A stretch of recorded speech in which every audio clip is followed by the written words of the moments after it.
Next topic है जो हमारा that is absorption loss.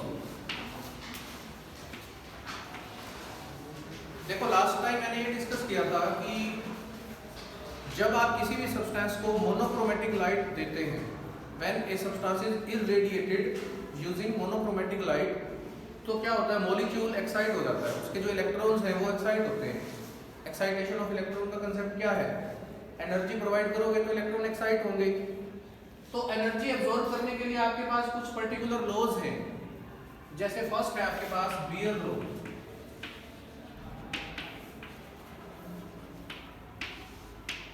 Beer law क्या बोलता है,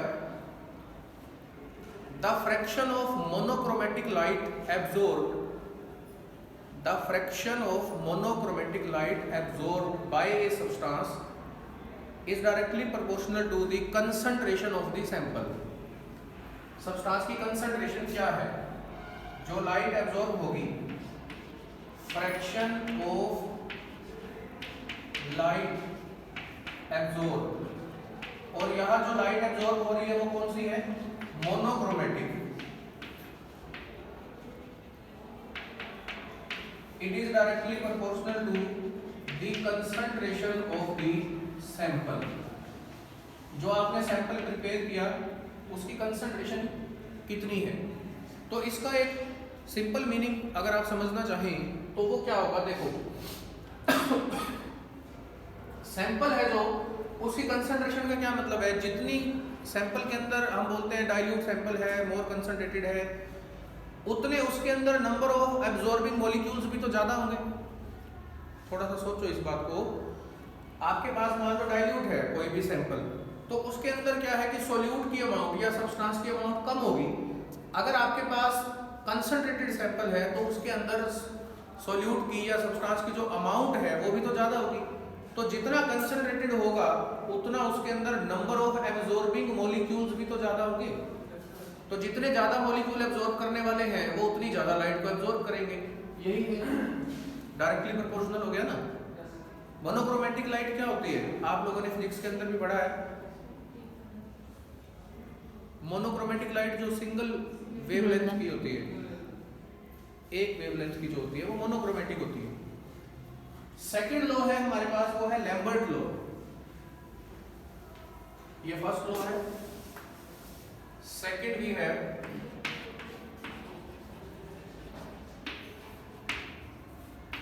Lambert's law.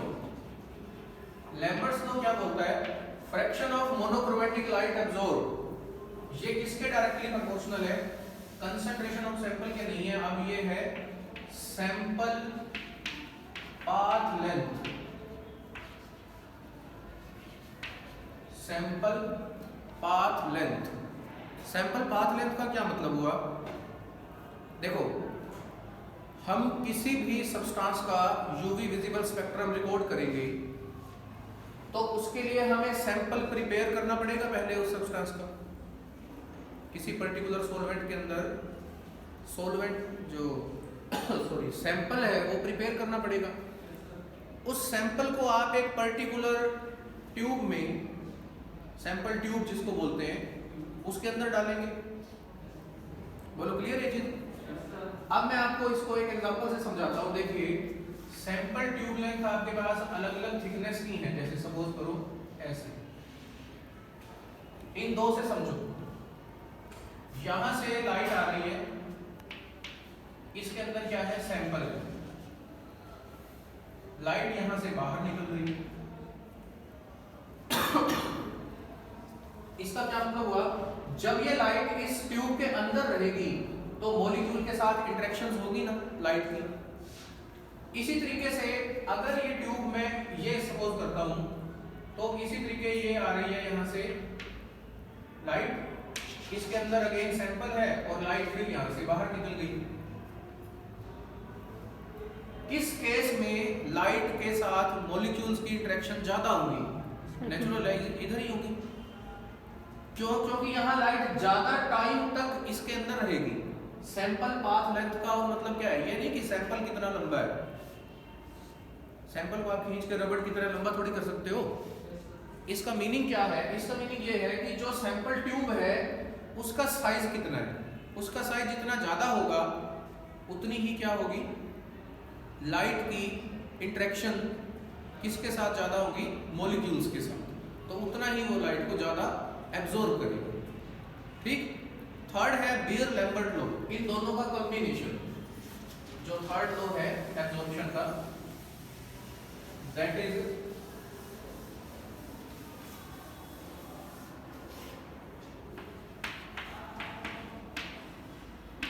Beer Lambert law. इसके अंदर क्या है, जो फर्स्ट हमने दोनों डिस्कस करे हैं उनका कॉम्बिनेशन है।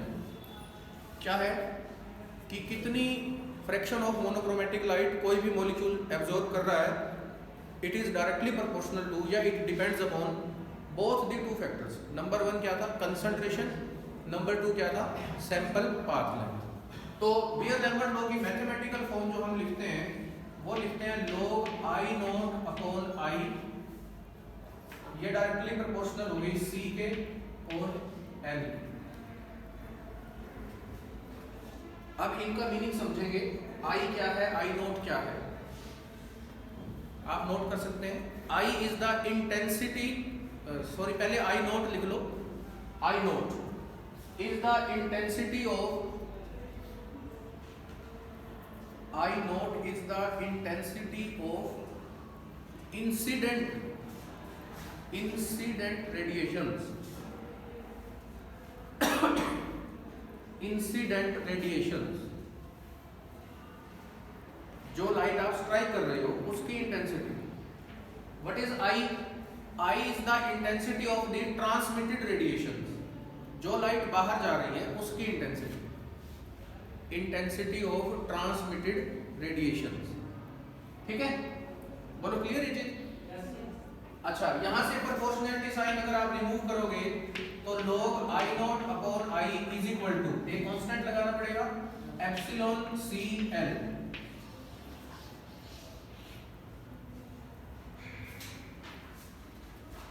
C क्या है, concentration of the solution, L क्या है, सैंपल पाथ लेंथ या length of the sample tube, ये तो दो मैं पहले बता चुका हूं आपको। और एप्सिलॉन, एप्सिलॉन को लिखो क्या होता है ये, epsilon molar absorptivity, molar absorptivity, और molar extinction coefficient, molar extinction coefficient.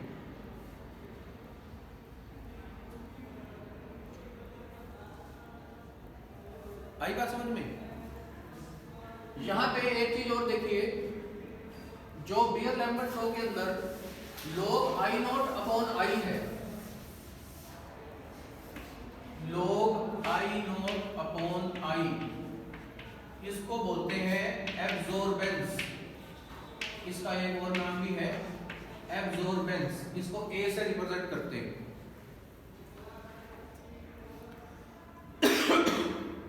Absorbance, तो बीयर लैम्बर्ट लॉ को आप ऐसे भी रिप्रेजेंट कर सकते हो, A is equal to epsilon CL, A is equal to epsilon CL। ठीक है, अब इस रिलेशन से एक तो ये रिलेशन हो गया, दूसरा है log I not upon I is equal to epsilon CL। इन दोनों रिलेशन से अगर हम एप्सिलॉन के यूनिट निकालना चाहें तो क्या होंगे, क्या आप यूनिट निकाल सकते हो? एप्सिलॉन का यूनिट क्या होगा, ये क्या लिखा हुआ है, I not intensity of incident light, ये क्या लिखा है, I intensity of the transmitted light या रेडिएशन, जो भी वर्ड आप यूज कर रहे हो। इनका यूनिट सेम होगा या डिफरेंट होगा? सेम। इसका यूनिट आपको निकालना है, इधर तो यूनिट से यूनिट कैंसिल हो जाएगा ना। yes, इसका यूनिट आपको निकालना है। कंसंट्रेशन मोल पर लीटर होती है, मोल है मोल्स पर लीटर वही होती है ना। लेंथ सैंपल ट्यूब की सेंटीमीटर में, लीटर को भी आप सेंटीमीटर में कन्वर्ट कर सकते हो, तो यहाँ से यूनिट निकाल सकते हैं या नहीं? Yes sir. क्लियर बोलो, आई बात समझ में? अब जो एप्सिलॉन है उसका सिग्निफिकेंस भी है। देखो हम कोई भी जो स्पेक्ट्रम प्लॉट करते हैं, यूवी विजिबल स्पेक्ट्रम जो है वो दो वे में करते हैं। देखो एक तो होता है आपके पास लैम्डा मैक्स और एक होता है epsilon max. Lambda stands for wavelength. Lambda max का मतलब क्या है कि कितनी मैक्सिमम वेवलेंथ वो एब्जॉर्ब कर रहा है molecule, wavelength of absorption. Epsilon max क्या है? एप्सिलॉन मैक्स क्या बताता है? Intensity of absorption, intensity of absorption, molar absorptivity, molar extinction coefficient. Epsilon उसका मतलब क्या है?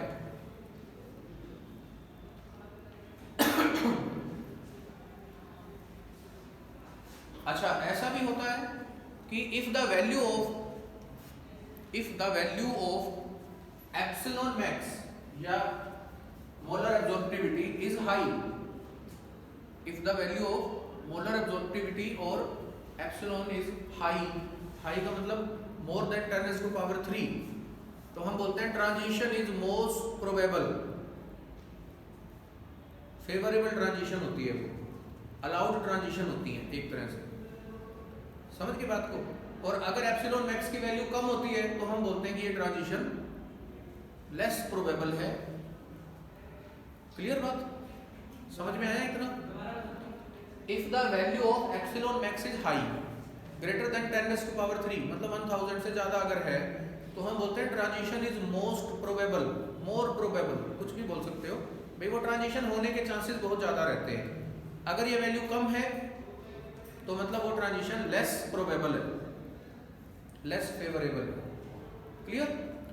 उसके बाद एक कंसेप्ट और है, समझिएगा ध्यान से, दैट इज योर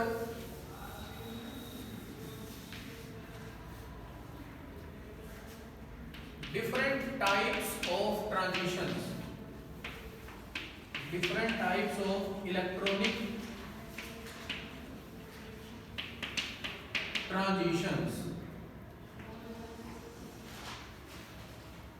देखो कल से हम लोग ये डिस्कस कर रहे हैं कि इलेक्ट्रॉन एक्साइट होता है, इलेक्ट्रॉन अपर लेवल में जाता है, तो इसका मतलब क्या है? कोई लोअर लेवल होगा और कोई अपर लेवल होगा। ट्रांजिशन का मतलब क्या है? इलेक्ट्रॉन एक्साइट हो रहा है, फिर डी एक्साइट हो रहा है ना। ऐसा कब हो रहा है? जब आप लाइट देते हैं, उसे एनर्जी देते हैं। तो उससे पहले आपको डिफरेंट टाइप्स के एनर्जी लेवल्स चाहिए। आपको ये पता होना चाहिए एनर्जी लेवल्स कितने टाइप के हैं। तो ध्यान दो, एक मैं पिक्चर बनाता हूं यहां। This is your sigma, this is pi, this is n, this is pi star and this is your sigma star। ये डिफरेंट एनर्जी लेवल्स हैं, molecular energy levels according to molecular orbital theory। whenever atomic orbitals combine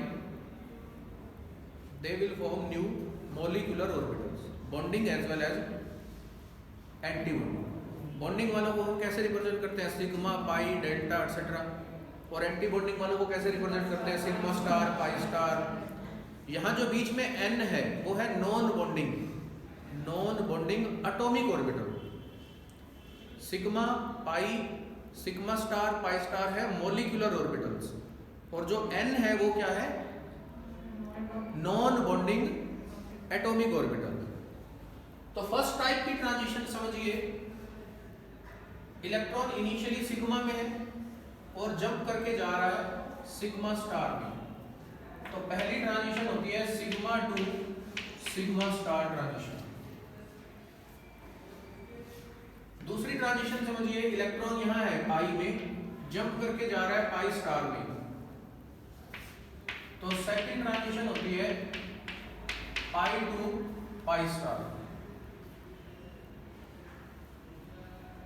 समझ के बाद तीसरी transition देखो, ये n है, यहां से जा रही है पाई स्टार, और चौथी ट्रांजिशन n से जा रही है सिग्मा स्टार। ये चार तरह के ट्रांजिशन हम यूवी विजिबल स्पेक्ट्रोस्कोपी में पढ़ते हैं। अब इस पिक्चर को देखने से एक रफ सा आइडिया लो। सबसे ज्यादा एनर्जी डिफरेंस है सिग्मा और सिग्मा स्टार के बीच में, है ना? सबसे ज्यादा एनर्जी चाहिए अगर आपको इलेक्ट्रॉन सिग्मा से सिग्मा स्टार में भेजना है, और सबसे कम एनर्जी चाहिए अगर आपको इलेक्ट्रॉन n से पाई स्टार में भेजना है। इसको देखने से ऐसा लग रहा है ना? बोलो, क्लियर है ये चीज? ओके, अब वन बाय वन ये डिस्कस करते हैं। Sigma two sigma star transition किन कंपाउंड्स में होती है? पहले तो ये चीज देखो, कोई भी ट्रांजिशन को डिस्कस करने से पहले आप ये समझेंगे कि इस ट्रांजिशन का ग्राउंड लेवल क्या है और इसका एक्साइटेड लेवल क्या है।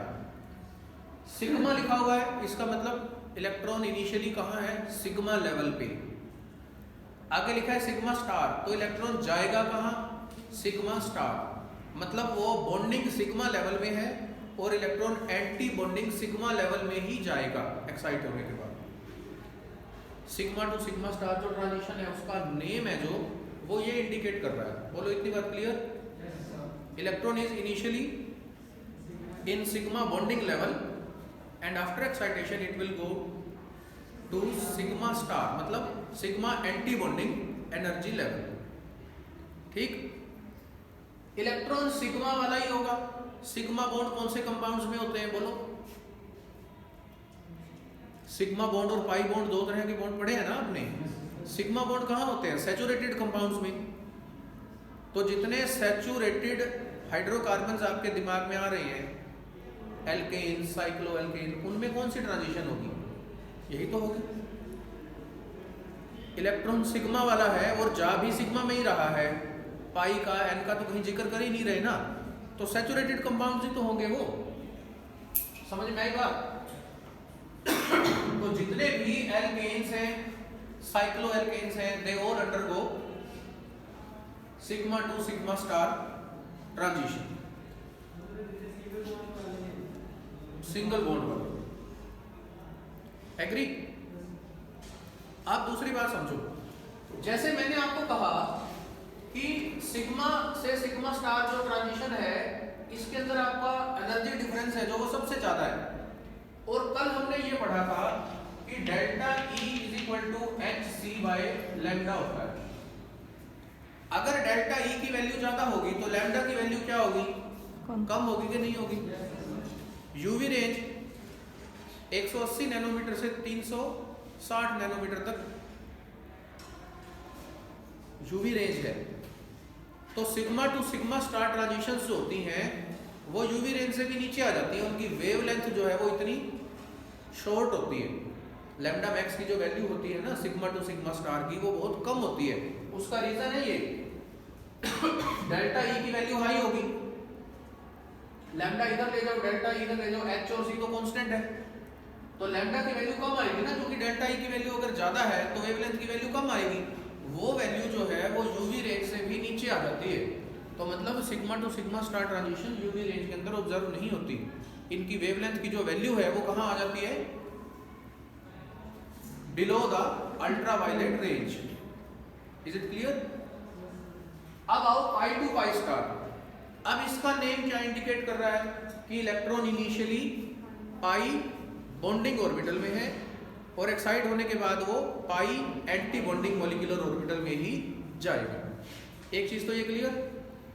दूसरी बात देखो, पाई वाला इलेक्ट्रॉन जाएगा, पाई बॉन्ड अनसैचुरेटेड कंपाउंड्स के अंदर होते हैं। अनसैचुरेटेड में आपके पास क्या क्या आ गए? Alkenes, alkynes, cyanides, aldehyde ketones, carbonyl compounds, cycloalkenes आ रहे हैं ये सारे। ऐसे कंपाउंड्स अपने दिमाग में लेकर आओ जिनमें पाई बॉन्ड होता है, तो they all undergo pi to pi star transition. बोलो क्लियर ये चीज? अब कंपेयर करो, सिग्मा टू सिग्मा स्टार में तो एनर्जी की वैल्यू काफी ज्यादा थी, पाई टू पाई स्टार में उसके कंपैरेटिवली कम है ना। Difference between these two energy levels देखिए, पाई टू पाई स्टार में कम है या नहीं है? तो इसका मतलब क्या है कि these transitions are observed in ultraviolet या यूवी विजिबल रीजन। आई बात समझ में? थर्ड आ जाओ N2 पाई स्टार। अब इसको ध्यान से समझिएगा, मैंने आपको पहले भी कहा था कि N is the atomic orbital, non bonding atomic orbital, जिसके अंदर नॉन बॉन्डिंग इलेक्ट्रॉन्स होंगे। नॉन बॉन्डिंग इलेक्ट्रॉन्स वो एक्साइट होके कहां जा रहे हैं? Pi star. Pi star anti bonding पाई मॉलिक्यूलर ऑर्बिटल में।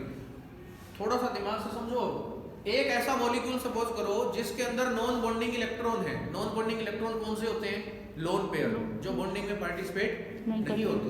वो एक्साइट होके कहां जा रहे हैं? एंटी बॉन्डिंग में पाई वाले में। इसका मतलब मॉलिक्यूल अनसैचुरेटेड है। पाई का जिक्र आया तो अनसैचुरेटेड है, एन का जिक्र आया तो उसके अंदर लोन पेयर भी है।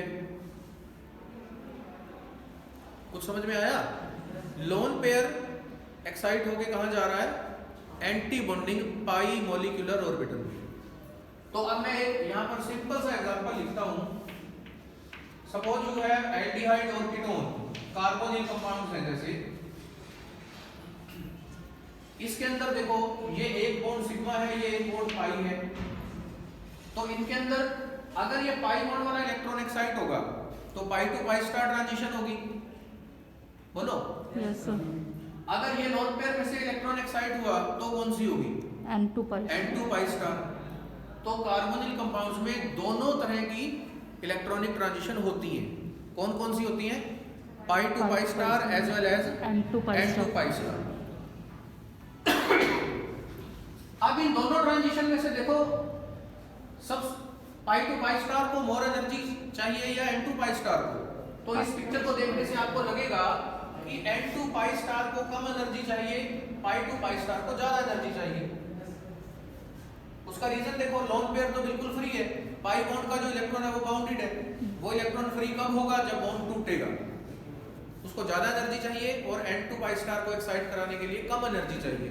तो वेवलेंथ किस केस में ज्यादा आएगी? लैम्डा मैक्स की वैल्यू N2 पाई। इस रिलेशन के अकॉर्डिंग देखो ना, जिसके लिए हमें कम एनर्जी की रिक्वायरमेंट है उस ट्रांजिशन के कोरेस्पोंडिंग लैम्डा की वैल्यू ज्यादा आएगी। इसका मतलब कार्बोनिल कंपाउंड्स में N2 पाई स्टार ट्रांजिशंस जो होती हैं वो लॉन्गर वेवलेंथ पे ऑब्जर्व होती हैं as compare to that pi to pi star transitions. बात समझ में आई? क्लियर इतनी बात? लास्ट जो फोर्थ मैंने लिखा है वो है N2 sigma star transition. Again N stands for non bonding. Non bonding electrons, lone pair of electrons. अब यहाँ पाई स्टार की जगह सिग्मा स्टार है। Sigma stands for saturated compounds. Anti bonding orbital है, मॉलिक्यूलर ऑर्बिटल है, लेकिन कौन से कंपाउंड्स हैं अब की बार? सैचुरेटेड। तो ऐसे एग्जांपल अपने दिमाग में लेकर आओ जो सैचुरेटेड कंपाउंड्स हैं, जिनके अंदर लोन पेयर भी है हेटेरोएटम के ऊपर। तो ऐसे कंपाउंड्स कौन से हो सकते हैं? आपके पास एल्काइल हैलाइड होते हैं, जो एल्काइल हैलाइड्स, ये हैलोजन के ऊपर लोन पेयर है। यहाँ आपके पास एल्कोहल होते हैं, ROH, ऑक्सीजन पे दो लोन पेयर हैं। आपके पास एमाइंस होते हैं, RNH2। ऐसे कंपाउंड्स में जो लोन पेयर है वो एक्साइट होके कहां जाएगा? सिग्मा स्टार मॉलिक्यूलर ऑर्बिटल के अंदर। तो ये फोर्थ टाइप की ट्रांजिशन। क्लियर? तो बाकी फिर हम नेक्स्ट लेक्चर में करेंगे। आज आप इतना पढ़िए इसको।